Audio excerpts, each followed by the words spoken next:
Chapter 2. 9 little sailor boys sat up very late. One overslept himself, and then there were 8.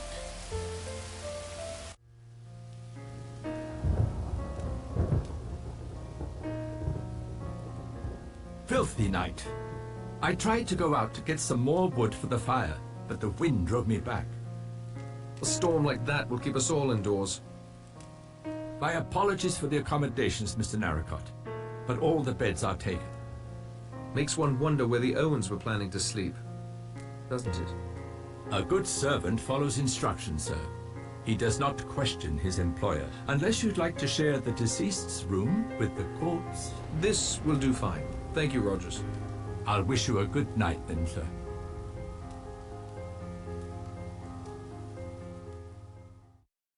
Everyone should be sound asleep by now. Good time for a little stealth work.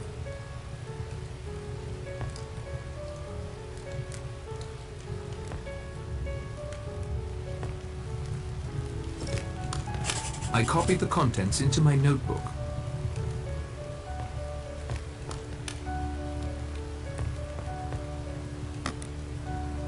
It's got power, but it still doesn't seem to be working.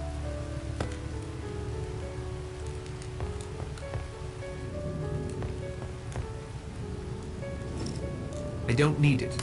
I'm no pack rat.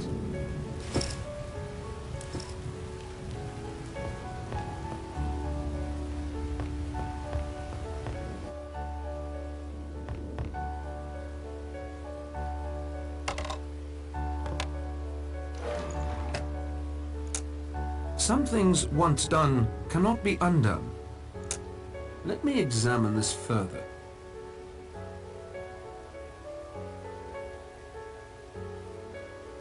I wonder what's recorded on this side.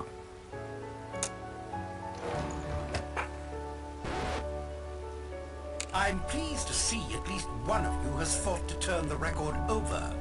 Any good house party should include party games. This weekend is no exception. I have devised several little games of the mind to challenge your wits, and I hope you find the rewards for each to be worth the effort. You'll have to discover my little amusements on your own, however. I've scattered them all over this delightful island retreat. I hope that you will find them suitably entertaining.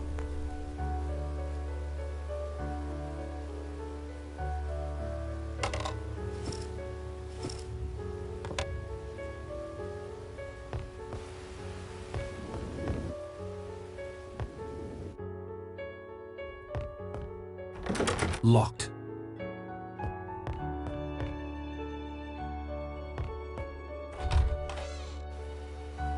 He's as tight as an owl. I expect nothing could wake him up.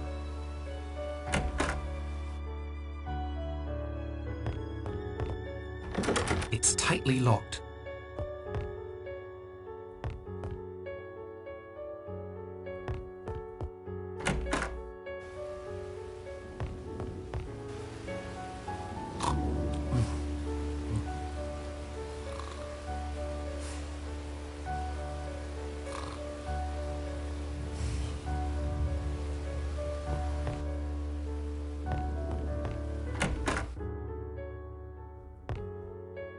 It's locked fast.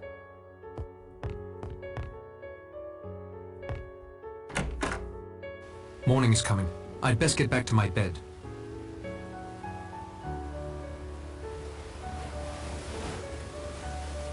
Well, I didn't get much rest, but at least I have something to show for it.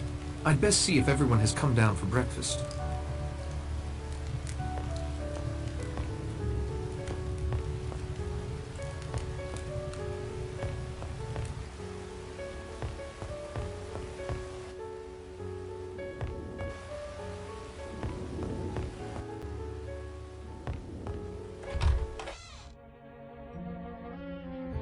If what Narracott told Vera is true, and mind you, I take anything he says with a grain of salt, then they will not be sending a boat until at least Monday, even if the storm clears.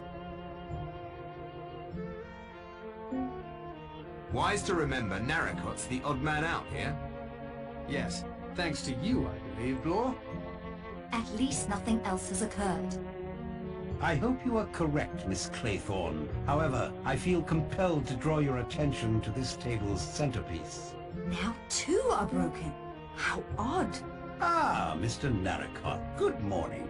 Since Mr. Marsden won't be joining us, there is an extra place for breakfast, although breakfast itself seems to be a trifle behind schedule. I'm afraid there is no breakfast at present. Mrs. Rogers has not been able to carry on this morning. What's the matter with the woman? I was promised fresh apple juice this morning. I must tell you a sad piece of news. Mrs. Rogers died in her sleep.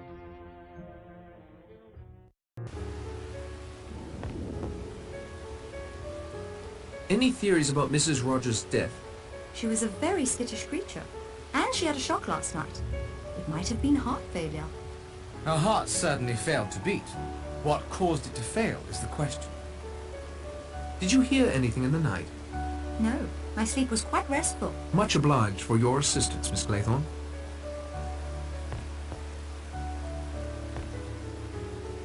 Did you hear anything in the night? I confess I slept fitfully. Marsden's death, the storm, but I heard nothing. Possibly also due to the storm. Understandable, Judge. Quite understandable. Mr. Narracott, can your boat be repaired? I doubt very seriously it can be repaired. Mr. Blore did a good job. Steady on. I didn't know then how the land lay, did I? So you say. If you find a means of leaving the island or of signaling the mainland, I'm sure we would all be in your debt. And I'm sure all of us would help in any way we could. Here. We're never going to leave the island. None of us are ever going to leave. Any theories about Mrs. Rogers' death, Judge? I'm afraid it confirms my opinion that there is something very wrong on this island. It occurs to me that if these 2 deaths were not suicides or accidents, that Mr. Owen may very well be responsible. If so, he is almost certainly on this island somewhere. I agree. I think we should find a way off this island immediately. What were you hinting at concerning Marsden's politics? Only that he'd become mixed up with some foreigners. I think that's all I'd better say at present. I am grateful for your assistance, Judge Wargrave. What was the cause of death? Impossible to say offhand. There must be an autopsy. I certainly couldn't give a certificate without one. When did you find out? Rogers roused me at first light. He'd gotten up to light the stove and see to the power generator before waking her. When she didn't respond, he got me. Can you tell when she died? Without an autopsy, not for certain, but it must have been some hours ago. The body was, quite cold. Did you hear anything in the night? No, although it appears I should have. Thank you for your time, Doctor. Any theories about Mrs. Rogers' death? We know that she consumed something last night. Dr. Armstrong told us so. I, Mr. Lombard? You gave her a sedative. A small dose of Trianol, nothing more. Doctors have made mistakes before. You're suggesting I accidentally gave Mrs. Rogers an overdose? Accidentally or otherwise. 1 death may have been an accident or suicide, but 2 in the space of a few hours? Simply outrageous, man of my standing. Any more questions, Mr. Narracott? Did you hear anything in the night? I'm a very light sleeper. In future, I hope everyone will bear that in mind. Yes, several times I heard something. You didn't investigate? With a judge, a detective, and an amateur sleuth in the house, you hardly need my poor skills in that line. I prefer to keep watch. The hunter in his blind? A good analogy, Judge. You said you recognized Owen's voice. I've had time to think it over, and I'm sure I did. I see no reason to share that information with you. Good day to you, Mr. Lombard.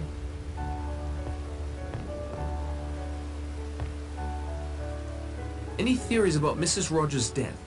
Conscience. What do you mean by that?